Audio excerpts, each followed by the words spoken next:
La radio est un art aveugle. Yeah, it's quite cool. Et ensuite, Au début, c'était des déformations, c'était des coupures. il y avait un crocodile qui dormait dans l'herbe. Et ensuite, les bébés sages, ils s'étaient perdus. Énormément, très méchants.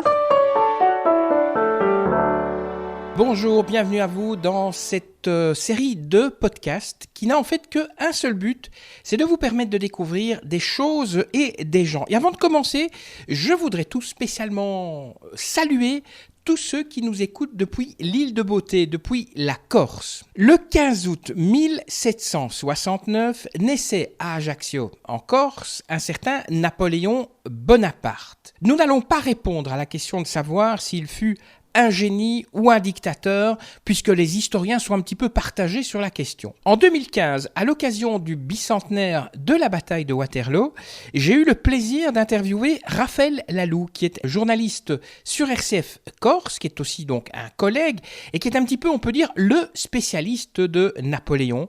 Alors, si vous voulez en savoir plus sur Napoléon Bonaparte et vous faire une idée, eh bien, n'hésitez pas à écouter ce podcast. Et tout de suite, Raphaël Laloux nous parle un petit peu du milieu dans lequel est né et a évolué Napoléon Bonaparte. C'est une famille de bonne noblesse aux multiples origines italiennes.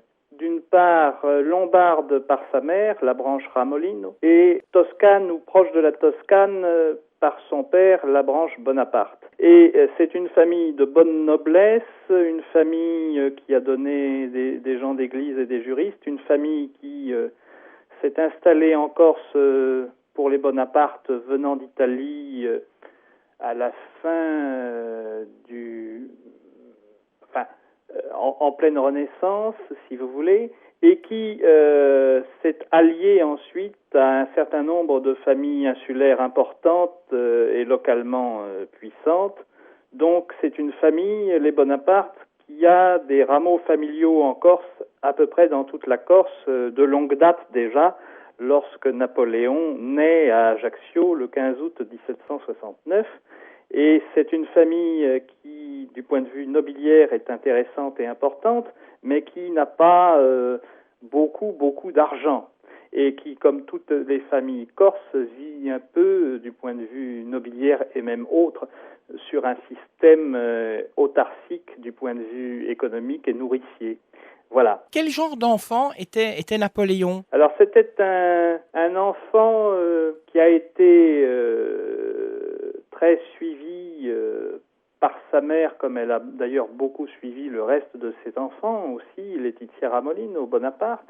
Mais c'est un enfant qui est déjà doté, dit-on, selon certaines sources anciennes et puis selon certains chercheurs du XIXe siècle, d'un tempérament d'enfant turbulent. L'empereur lui-même, une fois tombé à Sainte-Hélène, reviendra lui aussi par des anecdotes nombreuses sur ce sujet. C'est un enfant qui avait du caractère, qui était déjà curieux de beaucoup de choses, qui devient très vite un grand lecteur passionné et qui va, contrairement à une partie de sa génération, ne pas être formé en Italie, comme l'ont été plusieurs des Bonaparte, dont son père en droit, mais être formé dans les écoles royales françaises, puisque Charles Bonaparte va obtenir pour lui et pour une partie de ses enfants des bourses dans les écoles militaires du roi de France, puisque la Corse, vous le savez, en 1769, est devenue, après l'indépendance tentée par Paoli, est devenue française.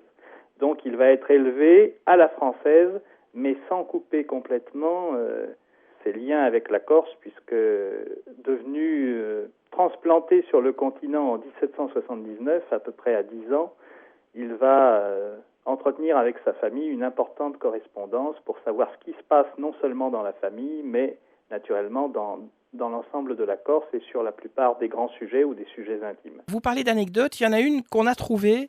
Il était élève à l'école militaire de Brienne-le-Château et il aurait, donc en 1783, dirigé ses camarades lors d'une bataille de boules de neige. Est-ce que c'est une anecdote que vous, en tant qu'historien, vous pouvez dire qu'elle était réelle, vraiment ? Alors, il n'y a pas véritablement de source absolue, c'est une tradition qui a longtemps été exploitée, qu'on considère toujours avec sympathie, qui n'est pas totalement étayée. Mais il aurait très bien pu, à Brienne, devenir autre chose qu'un officier destiné à l'artillerie, par exemple, puisqu'il était même destiné au service de la marine. Napoléon aurait pu devenir un marin et non pas un officier d'artillerie brillant. Pour ce qui concerne le fameux épisode des boules de neige, que d'ailleurs Abel Gance reprend aussi dans son célèbre film, c'est une tradition qui doit plus à un certain nombre d'anecdotes dont on n'est pas sûr qu'à un fait historique entièrement étayé, mais c'est une tradition qui a la séduction longue et la vie un peu dure. Donc pourquoi la rejeter forcément ? Lors de son instruction militaire, est-ce qu'on pouvait déjà déceler chez Napoléon des capacités de dirigeant, de leader ? Alors, il a incontestablement une culture livresque et pas seulement militaire, mais aussi historique et littéraire extrêmement importante. Ce qui est caractéristique de Napoléon, c'est donc que c'est d'abord un remarquable et un grand lecteur. Pour le reste, il est un brillant jeune officier, mais en apparence tout à fait dans la ligne de la moyenne des bons officiers bien formés de son époque, dans les écoles royales. Cela dit, il a conscience, lui, très tôt, qu'il a certains talents. Il va tenter de les montrer, d'abord en Corse, d'ailleurs, où il revient au moment de la Révolution, un peu longuement, en différents séjours et à différents moments. Ça va échouer. Il va tenter d'abord un jeu plus électoral et plus politique. Et puis, il va prendre part à une expédition décidée contre la Sardaigne, le royaume de Piémont-Sardaigne de l'époque. Et malheureusement, lui va remplir sa part du contrat, mais l'affaire va échouer du fait des troupes en partie marseillaises qui sont indociles et qui sont incapables de mener à bien le reste de l'expédition. En fait, il va prendre conscience de son talent militaire assez vite et il va le démontrer, mais profondément, alors là, en Italie, et c'est d'ailleurs entre l'Italie et l'Égypte qu'il va comprendre aussi que son étoile militaire, celle en laquelle il croit depuis la bataille de Lodi, qui est aussi l'étoile du destin pour lui, va devenir également une étoile non seulement militaire, mais politique. C'est en Égypte, principalement, qu'il va avoir conscience que son rôle militaire, qui est déjà imposant, peut se compléter par un grand rôle politique. Est-ce que Napoléon a joué un rôle lors de la Révolution française en 1789 ? Alors, en 1789, il a assisté à un certain nombre d'événements, notamment à Paris, et en province, en France. Il n'a pas joué un rôle de premier plan à ce moment-là, mais il en a été, pour certains de ces événements, quelquefois témoin. En revanche, il joue un rôle majeur face aux Anglais à Toulon en bon officier d'artillerie en 1793-94 lorsqu'il repousse les Anglais de Toulon. Et puis, naturellement, il joue surtout un rôle essentiel dans les manières dont on a maintenu la République à différents moments, notamment lors de la fusillade de Saint-Roch, de l'église Saint-Roch, face à des révoltés royalistes en 1795. C'est lui qui opère le sauvetage de la République à ce moment-là, à Paris. Et puis, il a joué un rôle important aussi lors d'une autre crise politique avant celle du 18 Brumaire, qui est la crise du 18 Fructidor, en expédiant à Paris, là encore, pour maintenir la République, l'un de ses officiers principaux, Augereau. Mais c'est bien sûr, après l'Italie et son prestige important acquis en Italie, prestige également politique, et après son rôle politico-militaire en Égypte, qu'il va pouvoir devenir un acteur de premier plan au moment de la crise de 1799 et des 18 et 19 Brumaire, donc en novembre 1799. Et est-ce qu'en fait Napoléon était proche des Jacobins ? Alors ça, c'est une question difficile. Il a été proche, par certains biais, d'un frère de Robespierre, et on l'a considéré à un certain moment, à la chute de Robespierre en 1794, comme un jacobin. Il en était proche par certains côtés, mais en même temps, il se méfiait beaucoup de certains aspects dictatoriaux et très violents de la répression robespierriste. Et par exemple, il a refusé notamment de servir en Vendée, et il dira plus tard que les Vendéens étaient pour lui un peuple de géants, ce qui relativise tant soit peu le jacobinisme de Napoléon. Cela dit, il s'en est approché à un certain moment, et il a utilisé aussi, surtout, une partie du personnel politique du courant jacobin tout au long de son règne, tout en s'en méfiant beaucoup. Il a été en fait arrêté, parce on pensait qu'il était proche justement des Jacobins, après la chute de Robespierre. Il a été mis aux arrêts, effectivement, très brièvement dans le sud de la France, mais son sort s'est réglé finalement favorablement et il a été réintégré dans l'armée en 1795 de manière tout à fait logique. Mais non, on ne peut pas dire qu'il ait vécu une véritable épuration. Il a connu très brièvement quelques temps de prison, mais ça n'a pas duré longtemps. Alors, on en arrive à un moment où Napoléon n'est pas encore empereur et il va commencer sa campagne d'Italie. Est-ce que vous pourriez nous en dire quelques mots ?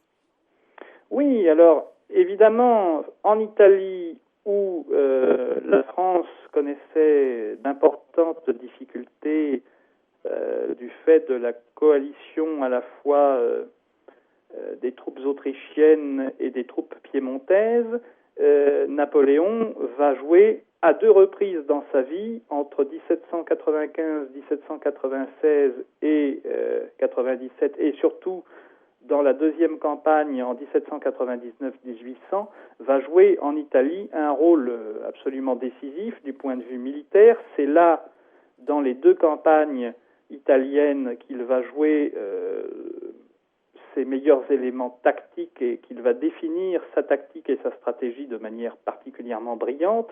Il va en fait combiner plusieurs éléments militaires et plusieurs éléments stratégiques et tactiques, mais il va aussi réussir à foudroyer son adversaire, les différentes coalitions qui lui sont opposées, qu'ils soient des éléments autrichiens, piémontais ou plus tard russes en 1799-1800 avec le général Souvarov.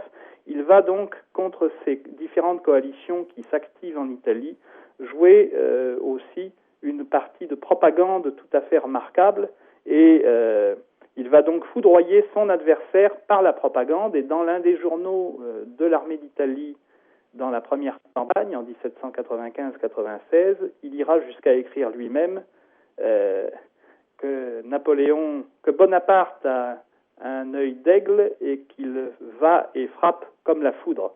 Donc vous voyez, ce sens de la propagande, qui est un sens qui passe aussi par la presse militaire, ne lui échappe pas, y compris en Italie. Il va se marier, Napoléon, une première fois, le 9 mars 1796, avec Joséphine de Beauharnais. Qu'est-ce que ce mariage va lui apporter, en fait ? Joséphine de Beauharnais a été, en somme, avec les aléas que cela comporte, le grand amour, vraisemblablement, dans sa vie. Mais au fond, c'est une personnalité tout à fait étonnante, Joséphine. C'est une de ces belles et frivoles personnalités des îles. Elle est de la Martinique. Elle est issue d'une vieille noblesse. Elle avait épousé un général de la Révolution, Alexandre de Beauharnais, qui a été un aristocrate guillotiné, d'ailleurs, mais un général révolutionnaire. Et elle a un entre-genre politique, elle a des relations dans le tout Paris politique et artistique et mondain de l'époque.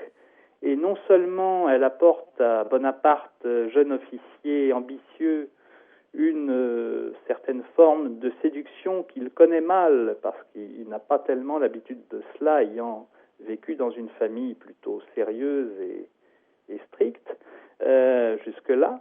Et il est donc séduit par Joséphine pour ce qu'elle est du point de vue sensible et frivole, mais bien sûr, elle lui apporte aussi une aisance de salon, une aisance dans le monde, et puis un entre-genre politique qui va lui servir. Napoléon va partir pour une autre campagne, il va revenir en France en août 1799. Un peu plus tard, si je ne m'abuse, il revient en France. Vous faites allusion à la campagne d'Égypte, naturellement, qui a donc occupé Napoléon de 1798 à 1799.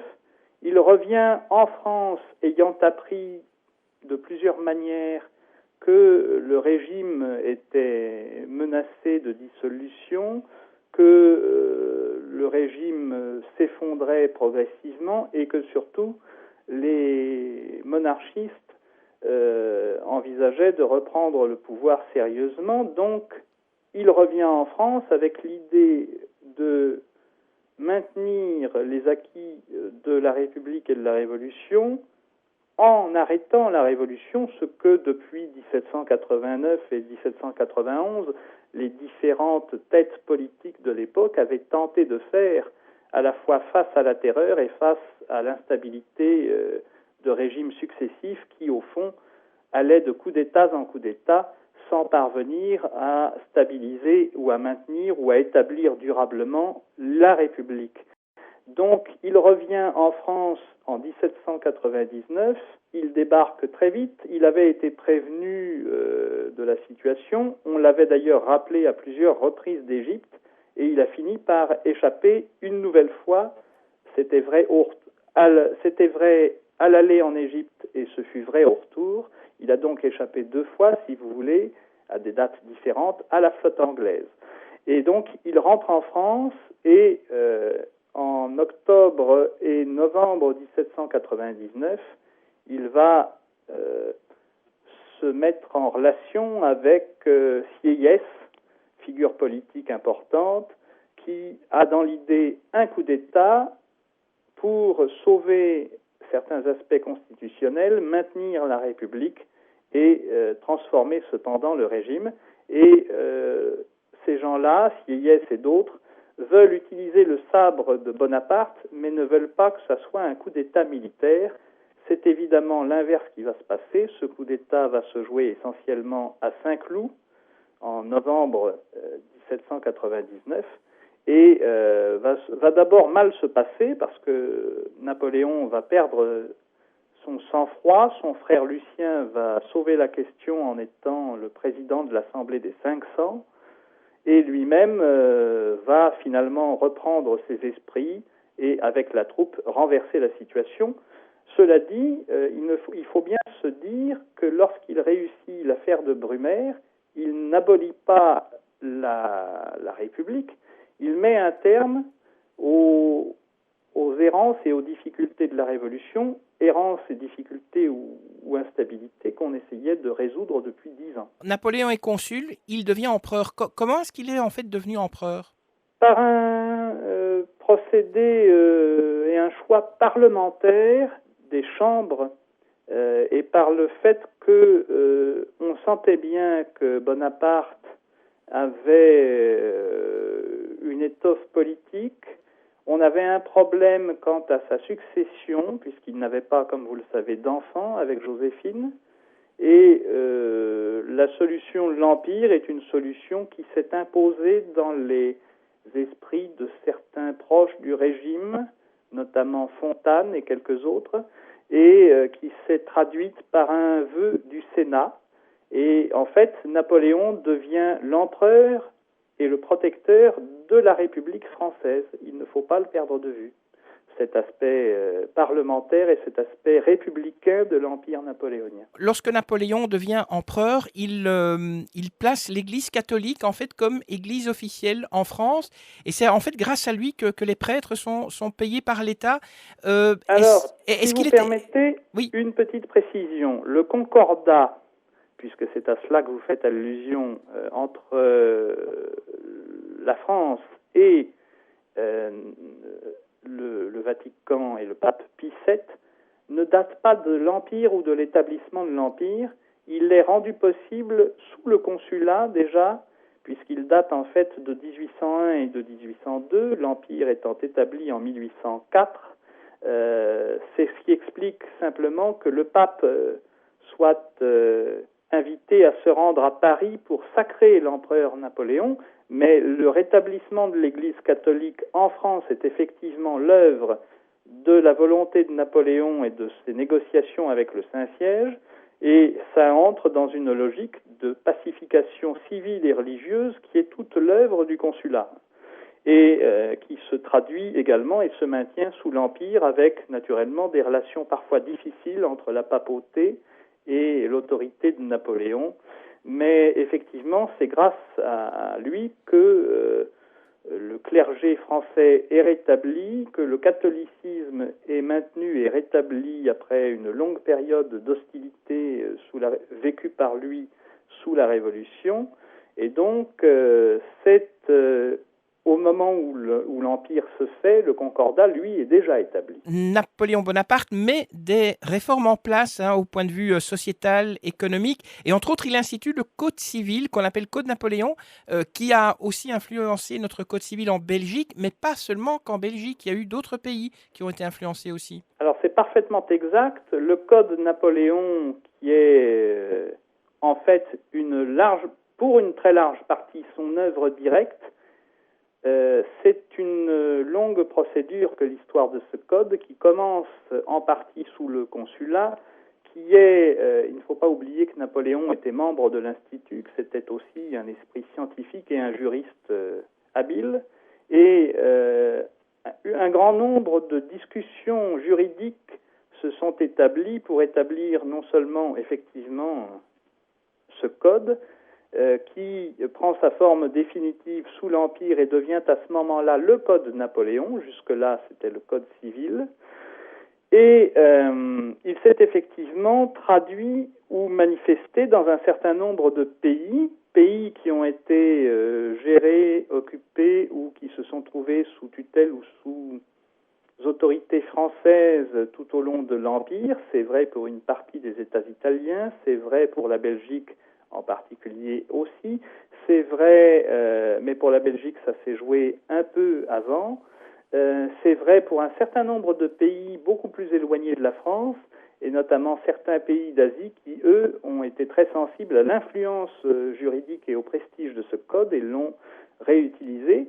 Et on trouve, par exemple, aux États-Unis, en Louisiane, un code qui s'inspire très largement du code Napoléon, au point de vue judiciaire aussi, et pas seulement civil et pénal donc, et qui est un code qui, à 80%, vient du code de Napoléon. Et longtemps, en Louisiane, les débats se faisaient à la fois en anglais et en français, mais c'est le seul État américain qui soit pratiquement directement géré par un code dit Napoléon, et qui l'est encore aujourd'hui. Maintenant, on va peut-être un peu parler des deux campagnes de Napoléon, qui ont été un peu ces deux dernières campagnes, celle de Russie et d'Allemagne. Oui. Alors, la campagne de Russie, en fin de compte, il y est contraint par le fait que le tsar de Russie ne veut pas entendre parler du fameux blocus continental, du système continental de résistance économique et de blocus économique contre l'Angleterre, et le tsar, qui joue un rôle, disons-le, d'une grande ambiguïté dans cette période-là, après avoir traité avec Napoléon en lui disant « Sire, je suis comme vous, je déteste les Anglais », et Napoléon lui répondant « Eh bien, dans ce cas-là, sire, la paix est faite », a changé son fusil d'épaule, aiguillé en bonne partie par Talleyrand, qui a trahi les intérêts de la France à ce moment-là, en tout cas ceux de l'Empire, et qui s'est rapproché de la Russie. Et donc, le tsar Alexandre mobilisait ses troupes, en fait, contre Napoléon, lorsque, finalement, Napoléon se décide à la fameuse campagne de Russie, qui se terminera fort mal en 1812, malgré l'entrée des Français dans Moscou. Le vrai objectif aussi était de profiter de la campagne de Russie pour agir et délivrer la Pologne, et là aussi, cela n'ira pas à son terme. Pour ce qui concerne la campagne d'Allemagne, c'est la conséquence logique d'un certain nombre d'éléments liés à la remise en place militaire et patriotique de l'Allemagne et aux conséquences des pertes françaises en Russie. Et c'est ce qui va déboucher sur la fameuse invasion progressive de la France entre 1813 et 1814, et notamment donc à la fameuse campagne de France de 1814, qui sera suivie par la première abdication, et donc par le départ à l'île d'Elbe, puis le retour, et enfin, naturellement, toute la campagne des 100 jours qui se termine, comme vous le savez, du moins militairement, à Waterloo. Waterloo, parlons-en un petit peu. Qu'est-ce qui a provoqué justement cette bataille de Waterloo? Eh bien, un choix de recherche du choc décisif, comme souvent chez Napoléon. Disons-le clairement, la bataille aurait-elle pu sauver l'Empire en cas de victoire? Ça n'est pas certain. Ça aurait peut-être permis à Napoléon de négocier en de bien meilleures conditions. Il espérait une victoire franche, disons-le aussi. Face aux Anglais, il a bien failli réussir.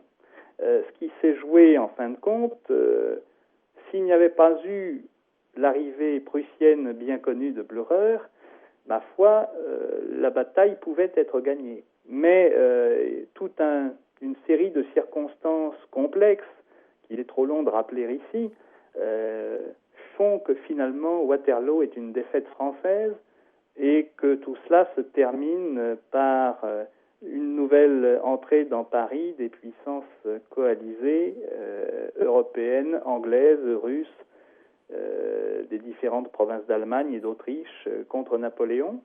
Cela dit, après Waterloo, il a hésité à faire à nouveau, sur le conseil de son frère Lucien, un 18 Brumaire et un appel à la nation pour lever la population en masse, comme la Révolution face aux invasions.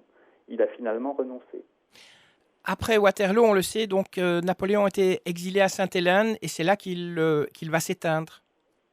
Alors c'est là qu'il va s'éteindre, le 5 mai 1821, après près de 6 ans d'exil. Effectivement, dans le culte de la religion catholique dans laquelle il était né un peu plus de 51 ans plus tôt. Et il va s'éteindre en ayant dans ses souvenirs qu'il dicte le fameux mémorial de Sainte-Hélène et d'autres dictées, d'autres textes, en n'ayant jamais oublié cette petite île de Corse où il était né et qu'il n'avait jamais totalement renié ni perdu de vue et des yeux. Une dernière question en Corse, est-ce que Napoléon est très important? Est-ce que c'est quelqu'un qui vraiment a beaucoup influencé la Corse? Est-ce qu'il continue encore à l'influencer aujourd'hui? C'est un personnage qui fascine les Corses, mais envers lequel ils ont parfois été sujets à une vision ou critique, parce qu'on considérait qu'en Corse il avait été tout de même fort dur par certains aspects judiciaires et notamment par une police militaire confiée au général Morand, qui a été d'une franche brutalité, mais comme la police de l'époque, la police militaire était brutale dans d'autres régions et pas seulement en Corse après tout. Et puis, on n'oublie pas malgré tout le prestige considérable de l'homme, l'aspect fondamental du législateur, les arrêtés Miot en faveur de la Corse du point de vue de la politique de succession et de la défense des terres. Et puis, il est en train d'être redécouvert parce qu'il y avait un autre homme aussi en Corse qui comptait à l'époque de Napoléon et un peu avant, qui a fait rêver une partie de la Corse et qui a étonné une partie de l'Europe, au dire de Jean-Jacques Rousseau, n'est-ce pas? C'était Pascal Paoli. Et disons que longtemps, le débat s'est joué entre les partisans de Pascal Paoli et ceux de Napoléon, et puis on est en train, au fond, comme cela avait été déjà tenté et en partie réussi sous le Second Empire, on est en train de réconcilier finalement les deux courants, et donc oui, Napoléon est encore très présent et très sensible dans la mémoire et dans la vision intellectuelle des Corses, et puis il n'oublie pas qu'il a offert à ses compatriotes, même s'il les a parfois jugés sévèrement, des carrières absolument fabuleuses et étonnantes, et puis la destinée de météore de cet homme ne peut cesser de fasciner des esprits aussi sensibles, latins, méditerranéens et propices à la rêverie et à l'action que les Corses. Ça y est, c'est fini.